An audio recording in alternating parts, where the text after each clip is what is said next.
วิทยาลัยกสิกรรมและป่าไม้จำปาสักประดับเหรียญการละ50 ปีและประกาศพนักงานออกพักการหับอุดหนุนบำนาญ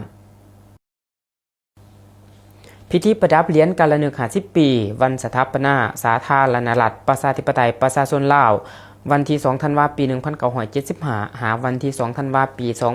2025และประกาศพนักงานราชการออกหับอุดหนุนบำนาญของวิทยาลัยกสิกรรมและป่าไม้จำปาสักได้จัดขึ้นในวันที่13มังกรให้เกียรติเป็นประธานของทานค่ำนิรวงศ์กรรมการพรรคแขวงหัวหน้าแผนกกสิกรรมและสิ่งแวดล้อมแขวง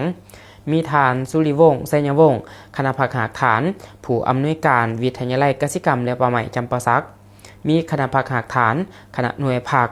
พนักงานอาวุโสบำนาญคณะอำนวยการและครูอาจารย์วิทยาลัยกสิกรรมและป่าไม้จำปาสักเข้าร่วม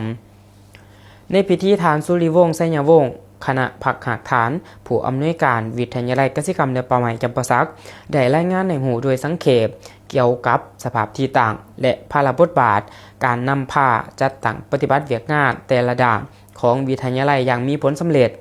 จากนั้นก็ได้ผ่านข้อตกลงว่าด้วยการอนุมัติให้พนักงานราชการหับอุดหนุนบำนาญก็คืออนุมัติให้ทานนางแสงวิรัตทิพรักษาหับอุดหนุนบำนาญรวมอายุเกษียณ58 ปีอายุการ40 ปีอนุมัติให้ทานนางเยาวภาวัน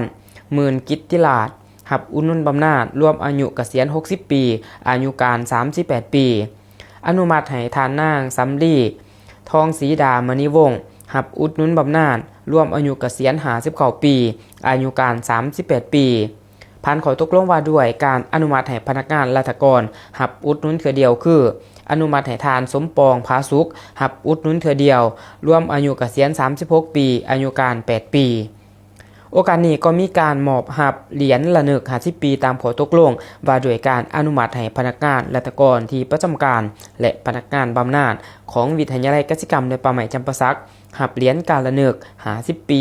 วันสถาปนาสาธารณรัฐประชาธิปไตยประชาชนลาวจำนวน42ฐานยิง17ฐานในพิธีอันมีความหมายสำคัญทานค่ำนิรวงศ์กรรมการพรรคแขวงหัวหน้าแผนกกสิกรรมและสิ่งแวดล้อมแขวงก็ได้มีคำเห็นโอโลมซึ่งทานได้ส้มเสยและขอบใจผลงานอันทุ่มเทของครูอาจารย์และพนักงานที่ได้ประกอบส่วนอย่างต่อเนื่องในการพัฒนาวิทยาการศึกษากสิกรรมและป่าไม้ของแขวงพร้อมทั้งอวยพรให้พนักงานที่หับอุดหนุนบำนาญมีสุขภาพแข็งแรงและดำรงชีวิตอย่างมีความสุข